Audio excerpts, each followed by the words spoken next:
delicious Singapore hawker food at East Coast Road. Welcome to another food adventure with Getting Lost. We're here along East Coast Road to try some of the foods on East Coast Road. Like what you can see on the screen here, there's a wide variety of food. We have tried some previously in the last episode. We're going to try more during this episode. So join me while I eat my way along East Coast Road. So let's get eating!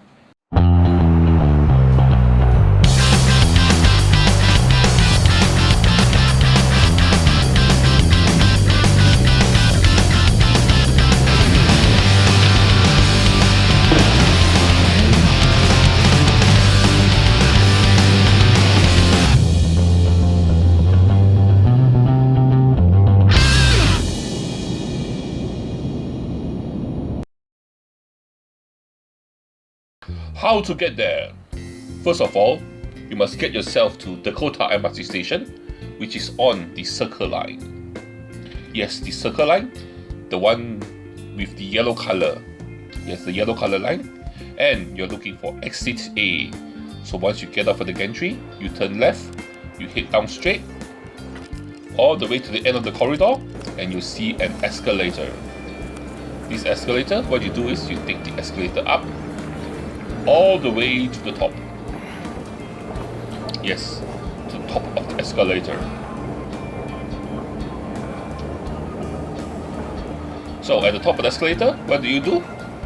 Once you reach the top, you turn right. When you turn right, the road in front of you now is actually Old Airport Road. Yes. And once you reach down, you turn right and you go straight until you reach the traffic light. So what you need to do is you need to cross the road here. Once you cross the road, head down straight. At this bus stop here, you'll be taking the bus stop, bus number 10. And you need to stop at the 7th bus stop. And this is the 7th bus stop itself, the opposite the Holy Family Church. Bus number 10 will bring you here.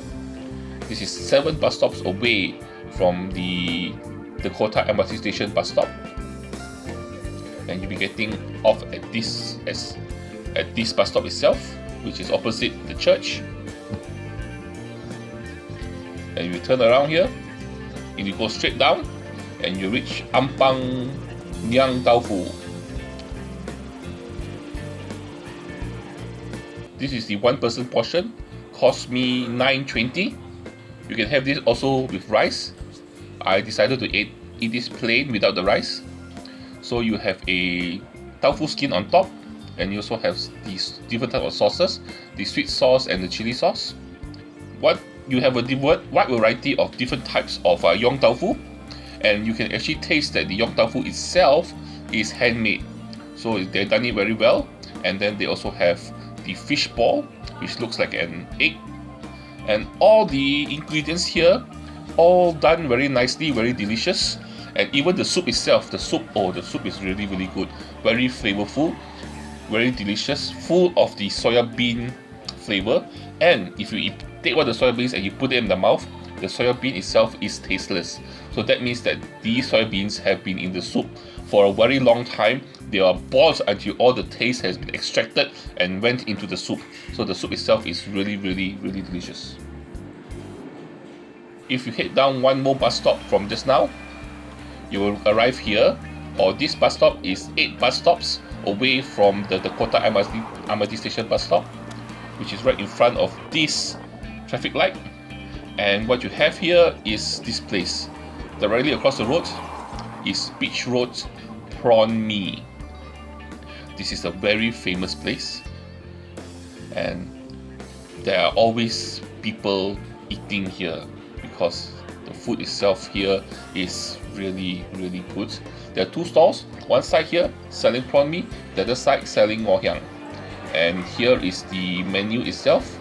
You can have it with prawn, or with prawn and pork ribs, or you can have it with jumbo prawn. So the prices will be depending on how much, what's the size you want.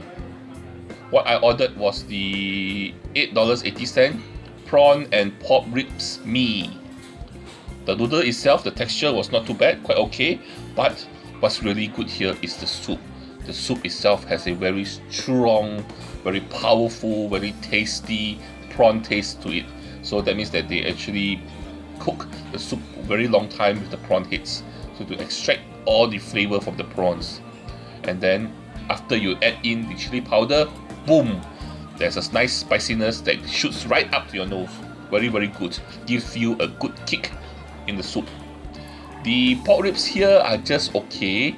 Nothing very special. It's a bit tough, not very tender, but okay. But what's really, really good here is the prawn. The prawn is super tender, super delicious. And when you eat it together with the soup, the soup complements each other very well. The prawn and the soup, like they are made to go with each other. And while I was eating, I found out one of the secrets why the soup is so good. There's actually pork lard in it. And also, I noticed that there's actually give you a generous amount of pork ribs. Even though it's not super tender, it won't fall off the bone, but it has a very nice homemade feel to it. Like I said, there are two items here. Another one is this place called East Coast Ngoh Hiang. Basically, it's just some deep fried items that you can order in addition to your prawn noodles. So these are the items I ordered. I ordered a wide variety of items. Most of them taste okay on its own. You don't actually need to have the sauce. The chili sauce itself does have a bit of a cilantro aftertaste, but honestly, the items here taste okay and it tastes good on its own. No need to have any sauce. But what I really like is the egg pumpkin. Yeah, the egg pumpkin has a very nice and interesting texture. It's like egg with a bit of the pumpkin mushiness in it. Very, very good. Very delicious. Very unique. You don't get that often at other places. And that plate itself cost me $9.40. So from the prawn mee shop, which is right over there, Beach Road prawn noodles, you can actually walk along the block right up to the other end. And at this corner here, there's another coffee shop. And in this coffee shop, there are two items that we can try. So this is the coffee shop itself. We are now at East Coast Road. Yes, East Coast Road. Along this stretch of road, there's a lot of shop houses.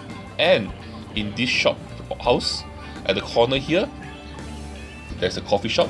And in this coffee shop, there's this place called Geylang Lorong 29 Charcoal Fried Hokkien Mee. The name sounds very promising. And the prices is between 6, 10, 15 and 20. And they also sell other items. They also sell oyster omelets, carrot cake, and even satay. I ordered the $6 portion. As you can see here, generous amount of prawns and sotong. And the noodle itself, they cook it quite well. And what I really like about this is the pork lard. The texture of the nice comforting soft noodles with the crunch of the pork lard is very satisfying. But I do not know, but I felt that the noodles itself, the seafood stock, everything is good, but a bit too much garlic. Aftertaste of garlic was a bit strong here. And the sambal chili itself is also good. It's the paste. It's like a paste of sambal chili, which adds in lots of spiciness and does help a bit to increase the tastiness of the noodles itself. But I think the sambal here is actually mainly for spiciness. Overall, it's a very good Hokkien Mee. I really, really like it. It has all the components that you're looking for in a Hokkien Mee. It's not too wet, as you can see here. The soup stock is absorbed into the noodles. It's very tasty. It's comforting. Here is my $6 oyster omelette. The omelette itself is quite nicely done, but they cut it into small pieces. You're given one big oyster and 3 medium oysters. But One thing I don't like about this oyster is it's a bit too salty, but it is still nice and crispy lah. But overall, I don't really like that the egg omelette itself is cut into two small pieces. Even though it's nice and crispy, I don't need to have the chili sauce itself. And then overall, it's just an okay oyster omelette. Nothing that I will come back for. As I was out food adventuring, I actually found this row of houses, this row of terrace houses that was nicely preserved. I think these houses very easily could be pre-World War II. And if you notice, there are actually a flight of stairs going up to the main door, and underneath there's actually an open space which they actually covered up with brick. This design is actually very popular in this area here previously because this area here used to flood a lot. They like flood like 8 to 10 times a year. So you have an empty space at the bottom. Your house sit on the stilts, so that when the flood comes, the water doesn't go into your house. And after the flood leaves, you still have your house dry. So this is a method that was created to keep your house dry, which is not needed nowadays because they have already done some dredging of the rivers so that the rivers don't flood anymore. But it's still good to see these type of houses preserved, still around for people to enjoy, people to walk past and look at. Anyway, I hope you enjoyed your adventure here at East Coast Road. This place here has lots of food, so please come here and try the food. And after you try the food, what you need to do, you need to like, share and subscribe. If you're not done so, don't forget to tell your friends to do the same. And the most important thing, to join me for my next food adventure. And after that, bye bye.